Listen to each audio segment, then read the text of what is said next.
The place where I'm standing was the first stop on one of the most significant journeys in the world.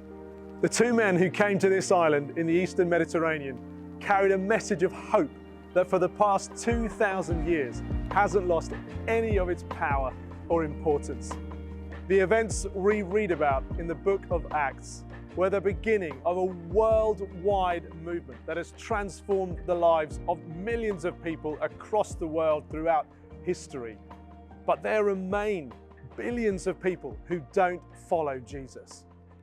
But what propelled Paul and Barnabas out to make Jesus known in new places? In 2 Corinthians 5, Paul writes of being compelled by the love of Jesus and convinced that Jesus died for all people to reconcile us to God. He says that God has committed to us the message of reconciliation.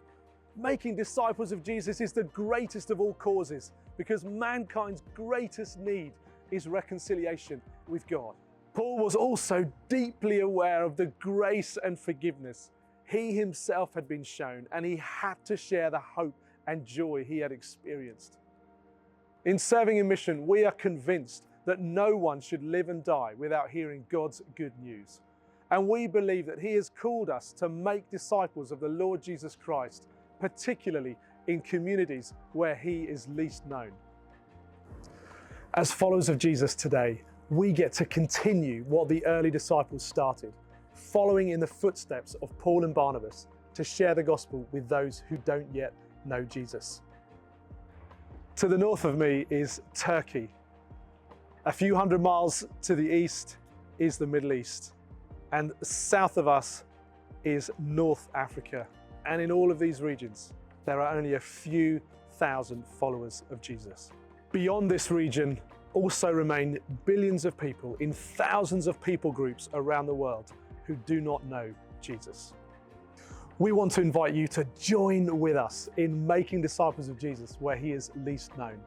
We would love for you to partner with us. Will you pray for this work? Will you advocate for it? Will you encourage others to participate in God's mission to reconcile people of every tribe and language to Himself through Christ?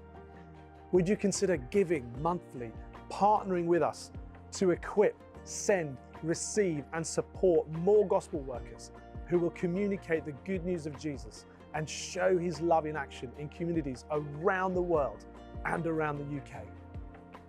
Or maybe God is calling you to follow in the footsteps of Paul and Barnabas, to share the good news cross-culturally.